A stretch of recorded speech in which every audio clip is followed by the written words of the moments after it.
Mato Grosso pode reduzir plantio de algodão em 20% devido à pandemia, avalia produtor. A colheita de algodão no estado já está avançada em 30% da área plantada e a produtividade chega a 300 arrobas por hectare. É o clima estável e a boa produtividade que tem garantido aos produtores de algodão do estado a conquista de mais espaço e confiabilidade no mercado internacional. Segundo a Associação Brasileira de Produtores de Algodão, a Abrapa, o país figura entre os 5 maiores produtores mundiais da pluma, ao lado de países como China, Índia, Estados Unidos e Paquistão.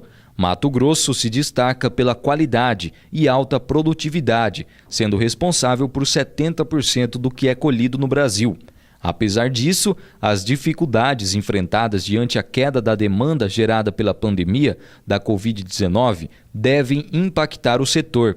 Na avaliação do produtor Alessandro Polato, um dos responsáveis pela produção de 11.200 hectares de algodão na safra 2019-2020, na região de Primavera do Leste. Segundo Polato, que já esteve à frente da Unicotton, um dos destaques do estado é o cultivo de mais de 90% de sua área sem precisar de irrigação, o que pode ser considerado como o mais sustentável do mundo em relação ao consumo de água.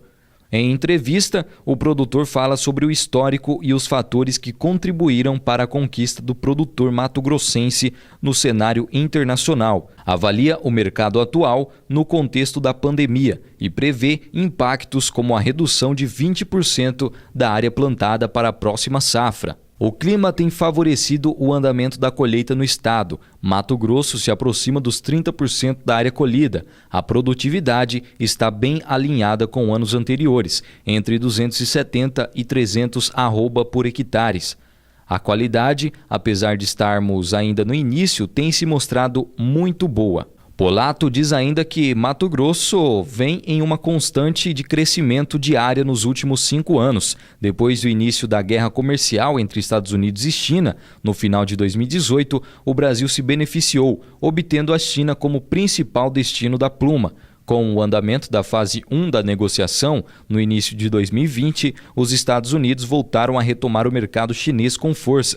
Mas o fator mais preocupante para o algodão, não só no Mato Grosso, mas em todo o mundo, é a falta de demanda gerada pela crise da Covid-19, fator que reduziu pelo menos 15% a demanda e o processamento da fibra na Ásia. Hoje, o Brasil é o 4º maior produtor mundial da fibra, atrás da Índia, China e Estados Unidos. O Brasil carrega o título de 2º maior exportador mundial, atrás dos Estados Unidos.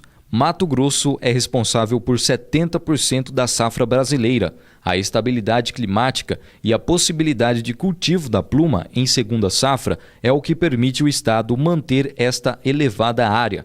O estado cultiva mais de 90% de sua área sem necessidade de irrigação. Esta prática eleva o algodão mato-grossense como o mais sustentável do mundo em relação ao consumo de água. O grande desafio, diz ainda Alessandro Polato, será semear a safra 2020-2021 com preços menores que os custos de produção. O basis do algodão brasileiro foi o que mais sofreu este ano. Precisamos que a demanda volte a níveis pré-pandemia e que as fiações na Ásia retomem a produção. Outro grande desafio será exportar a grande safra que se inicia. O custo de logística ainda é muito alto. É mais caro levar um fardo de algodão até o Porto de Santos do que levar o mesmo fardo de Santos até a China.